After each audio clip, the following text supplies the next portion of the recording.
श्रोताओं, 12:50 हुए हैं।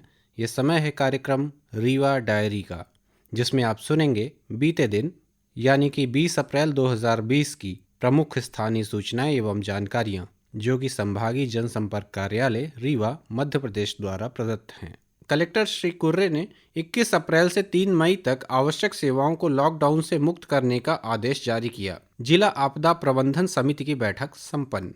कलेक्टर एवं जिला मजिस्ट्रेट बसंत कुर्रे ने भारत सरकार द्वारा लॉकडाउन के आदेश की अवधि 14 अप्रैल के द्वारा 3 मई तक अवधि बढ़ाने पर तथा 15 अप्रैल से चयनित सेवाओं उपक्रमों में आंशिक छूट प्रदान करने हेतु संशोधित गाइडलाइन जारी करने पर दंड प्रक्रिया संहिता 1973 की धारा 144 के अंतर्गत पूर्व में जारी किए गए लॉकडाउन आदेश में आंशिक संशोधन करते हुए 21 अप्रैल को प्रातः 6 बजे से 3 मई को रात्रि 12 बजे तक की अवधि के लिए अति आवश्यक सेवाओं को लॉकडाउन से मुक्त करने का आदेश जारी किया है। उपरोक्त आदेश जिला आपदा समिति की बैठक में जारी किए गए। बैठक में सांसद जनार्दन मिश्र, देवतलाव विधायक गिरीश गौतम, गुढ़ विधायक नागेंद्र सिंह, मऊगंज विधायक प्रदीप पटेल, सिरमौर विधायक दिव्यराज सिंह, त्योंथर विधायक श्यामलाल द्विवेदी, एसपी आबिद खान, जिला पंचायत सीईओ अर्पित वर्मा, अपर कलेक्टर श्रीमती इला तिवारी सहित जनप्रतिनिधि एवं जिला अधिकारी उपस्थित थे।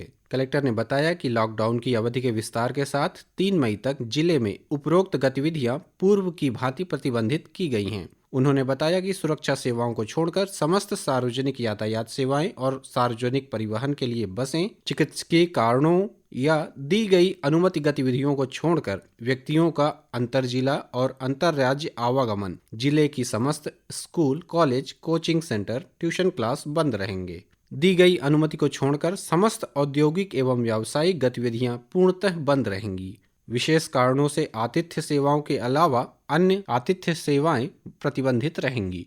टैक्सी, ऑटो रिक्शा व साइकिल सहित टैक्सी एग्रीगेटर्स की सेवाएं प्रतिबंधित रहेंगी। समस्त cinema hall, mall, shopping complex, व्यायामशाला, स्पोर्ट कॉम्प्लेक्स, स्विमिंग पूल, मनोरंजन पार्क, थिएटर, बार और ऑडिटोरियम, असेंबली हॉल एवं इसी तरह के स्थान बंद रहेंगे।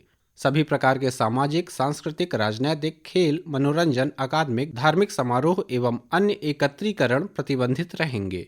सभी धार्मिक स्थल, पूजा स्थल, धार्मिक मंडली एवं एकत्रीकरण पूर्ण रूप से प्रतिबंधित रहेंगे। अंतिम संस्कार में 20 से अधिक व्यक्तियों की मंडली की अनुमति नहीं दी जाएगी। उन्होंने बताया कि हॉट स्पॉट यानी कोविड-19 से संक्रमित पाए जाने वाले क्षेत्र स्वास्थ्य एवं परिवार कल्याण मंत्रालय भारत सरकार द्वारा जारी निर्देशों के अनुसार निर्धारित किया जाएगा। ऐसे क्षेत्र का दिशा निर्देशों के अनुसार सीमांकन किया जाएगा। कंटेनमेंट जोन में दिशा निर्देशों का कंडिका 3 के तहत गतिविधियों की अनुमति नहीं होगी। आवश्यक सुविधाओं, चिकित्सा, आपात स्थिति, कानून व्यवस्था से संबंधित कर्तव्यों सहित और शासकीय कार्य में निरंतरता को छोड़कर इन क्षेत्रों में आवागमन को प्रतिबंधित किया गया है। कलेक्टर ने बताया कि 20 अप्रैल से चयनित गतिविधियों की अनुमति रहेगी। इसमें सभी स्वास्थ्य सेवाएं आयुष सहित कार्यात्मक बने रहेंगे। एम्बुलेंस सहित चिकित्सा, स्वास्थ्य, बुनियादी ढांचे का निर्माण एवं विकास कार्य संचालित करने की अनुमति होगी। कृषि, पशुपालन, डेयरी, मछली पालन कार्य एवं सेवाएं संचालित की जा सकेंगी। किसान और खेत श्रमिकों द्वारा खेती, कृषि उत्पादन की खरीद, उपार्जन में लगी एजेंसियां, समितियां, कृषि उपज मंडी समिति, हार्वेस्टर, ट्रैक्टर आदि, फार्म मशीनरी एवं कस्टम हायरिंग सेंटर तथा उर्वरक, बीज और कीटनाशक के प्रतिष्ठान, कृषि मशीनरी की दुकानें, इनके स्पेयर पार्ट्स, इनकी आपूर्ति श्रृंखला सहित और इनके मरम्मत के प्रतिष्ठान, गौशाला सहित पशु आश्रय गृहों का संचालन, परिवहन और आपूर्ति श्रृंखला सहित दूध प्रसंस्करण संयंत्रों द्वारा दूध और दूध के उत्पादों का संग्रह, प्रसंस्करण, वितरण और बिक्री, पोल्ट्री फार्म, हैचुरी, पशुधन खेती सहित पशुपालन फार्मों का संचालन, मछली पालन एवं संबंधित व्यावसायिक गतिविधि और उपार्जन से संबंधित सेवाएं, भंडारण, बारदाना, सूजी, सिलाई मशीन और साइलो आदि संचालित किए जा सकेंगे। उन्होंने बताया कि प्रतिष्ठान एवं व्यावसायिक सेवाएं, दुकानें, किराना और आवश्यक सामान, राशन की दुकानें पीडीएस के तहत सहित खाद्य और किराने का सामान, स्वच्छता की वस्तुएं, फल और सब्जियां, डेयरी और दूध, बूथ, मुर्गी, मांस और मछली, पशु चारा, उक्त का समय प्रातः 7 बजे से शाम 7 बजे तक का निर्धारित किया गया है। कलेक्टर ने बताया कि सभी सब्जी फल मंडियां वर्तमान में लॉकडाउन में स्थानांतरित स्थानों पर कार्य करेंगी तथा इसका समय पूर्ववत प्रातः 5 बजे से प्रातः 9 बजे तक रहेगा। आवश्यक वस्तुओं की आपूर्ति श्रृंखला में सभी सुविधाएं प्रसारण, डीटीएच और केबल सेवाओं सहित प्रिंट और इलेक्ट्रॉनिक मीडिया, आईटी और आई सक्षम सेवाएं 50% मैन पावर के साथ। कोरियर सेवाएं, सप्लाई चेन में अन्य लिंक सहित कोल्ड स्टोरेज सहित वेयर हाउसिंग सेवाएं, कार्यालय और आवासीय परिसरों के रखरखाव के लिए निजी सुरक्षा सेवाएं और सुविधाएं प्रबंधन सेवाएं, होटल, होमस्टे, लॉज और मोटेल जो लॉकडाउन चिकित्सा और आपातकालीन कर्मचारियों, फंसे पर्यटकों और व्यक्तियों के लिए समायोजित कर रहे हैं। स्वनियोजित व्यक्ति, इलेक्ट्रीशियन, आईटी, मरम्मत, प्लम्बर, मोटर यांत्रिकी, बढ़ई द्वारा प्रदान की जाने वाली सेवाएं तथा कोल्ड स्टोरेज और वेयर हाउसिंग सेवाएं संचालित की जा सकेंगी। उन्होंने बताया कि बच्चों, दिव्यांगों, मानसिक रूप से दिव्यांग, वरिष्ठ नागरिकों, निराश्रित महिलाओं के लिए घरों का संचालन, आंगनवाड़ियों के संचालन, बच्चों, महिलाओं और स्तनपान कराने वाली महिलाओं के दरवाजे पर 15 दिन में एक बार खाद्य पदार्थों और पोषण का वितरण, सामाजिक सुरक्षा पेंशन का संवितरण, ऑनलाइन शिक्षण के माध्यम से शैक्षणिक कार्य, सोशल डिस्टेंसिंग के साथ मनरेगा कार्य। कलेक्टर ने बताया कि सार्वजनिक उपयोगिता के कार्य संचालित किए जा सकेंगे। पेट्रोल पंप, एलपीजी, पेट्रोलियम और गैस खुदरा और भंडारण आउटलेट, विद्युत उत्पादन वितरण इकाई और सेवाएं, डाकघरों सहित डाक सेवाएं, नगर पालिका। उन्होंने बताया कि सभी मालवाहक वाहनों को परिवहन, लोडिंग एवं अनलोडिंग करने की अनुमति होगी। सभी खाली माल वाहनों को भी परिवहन की अनुमति होगी। राजमार्गों पर ट्रक की मरम्मत की दुकानें एवं ढाबे खुले रहेंगे। आग, कानून और व्यवस्था एवं आपातकालीन सेवाएं संचालित की जाएंगी। कटाई और बुवाई से संबंधित उपकरण जैसे हार्वेस्टर, अन्य कृषि एवं बागवानी उपकरण का जिले में एवं अंतरराज्य परिवहन, चिकित्सा सहित आवश्यक कार्य हेतु 4 पहिया वाहनों में निजी वाहन चालक के अलावा एक यात्री को बैक सीट में एवं 2 पहिया वाहनों में केवल वाहन के चालकों को अनुमति दी जाएगी। सार्वजनिक परिवहन के साधन बस, taxi, auto rickshaw, e rickshaw आदि पूर्णतः प्रतिबंधित रहेंगे।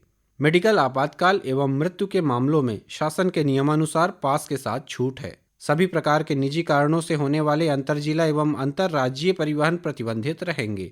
कलेक्टर ने बताया कि ग्रामीण क्षेत्रों में संचालित उद्योग, नगर निगमों और नगरीय निकायों की सीमा के बाहर दवाओं, चिकित्सा उपकरण, उनके कच्चे माल और मध्यवर्ती आटा चक्की, आटा, दाल, तेल, खाद्य, साबुन, सर्फ आदि आवश्यक सामग्री की मिलें, कोयला और खनिज उत्पादन, परिवहन, विस्फोटकों की आपूर्ति, पैकेजिंग सामग्री की विनिर्माण इकाइयां, उर्वरक, कीटनाशक और बीज की विनिर्माण और पैकेजिंग इकाइयां, ग्रामीण क्षेत्रों में ईंट भट्टा उत्पादन इकाइयां जिन्हें एक सतत प्रक्रिया की आवश्यकता होती है एवं उनकी आपूर्ति श्रृंखला, श्रमिकों के कार्यस्थल पर परिवहन समर्पित परिवहन में नियोक्ता द्वारा किया जाएगा। आवश्यक वस्तु सामग्री निर्माण हेतु जिला कलेक्टर की अनुमति उपरांत अन्य इकाइयां संचालित की जाएंगी। ग्रामीण क्षेत्रों में सड़कों, सिंचाई, पेयजल परियोजनाओं, भवनों तथा सभी प्रकार की औद्योगिक परियोजनाओं का निर्माण तथा नगरीय निकाय की सीमा के भीतर वह कार्य जिसमें श्रमिक साइट पर उपलब्ध है और किसी भी श्रमिक को बाहर से लाने की आवश्यकता नहीं है, संचालित की जा सकेगी। कलेक्टर ने बताया कि सभी सार्वजनिक स्थानों, कार्यस्थलों पर फेस कवर पहनना अनिवार्य है। स्वास्थ्य विभाग द्वारा जारी किए गए दिशा निर्देशों के अनुसार सार्वजनिक स्थानों, कार्यस्थलों और परिवहन के प्रभारी सभी व्यक्ति सामाजिक दूरी सुनिश्चित करेंगे। किसी सार्वजनिक स्थान पर 5 या अधिक व्यक्तियों के एकत्रित होने की अनुमति नहीं होगी। विवाह एवं अंत्येष्टि जैसे कार्यक्रम में 20 से अधिक व्यक्तियों के एकत्रित होने की अनुमति नहीं है। सार्वजनिक स्थानों पर थूकना जुर्माना के साथ दंडनीय होगा। शराब, गुटखा, तंबाकू आदि की बिक्री पर प्रतिबंध है एवं थूकना पूरी तरह से प्रतिबंधित रहेगा। कलेक्टर ने आदेश दिए कि सभी प्रकार की सेवाओं के संचालन में सामाजिक दूरी एवं अन्य सुरक्षा नियमों का पालन करना अनिवार्य होगा। सामाजिक दूरी एवं अन्य गाइडलाइन का पालन न करने वाले किसी भी प्रतिष्ठान, उद्योग को तहसीलदार, थाना प्रभारी द्वारा 3 मई तक सील किया जाएगा। उन्होंने आदेश दिए हैं कि यह आदेश 21 अप्रैल से 3 मई तक प्रभावशील रहेगा। आवश्यकता अनुसार उक्त अवधि में संशोधन किया जा सकेगा। आदेश का उल्लंघन धारा 188 भारतीय दंड विधान अंतर्गत अपराध की श्रेणी में आएगा। इसी के साथ आज की रीवा डायरी का ये अंक यहीं समाप्त होता है। कल पुनः मुलाकात होगी। तब तक घर में रहिए, सुरक्षित रहिए और सुनते रहिए आकाशवाणी रीवा। नमस्कार।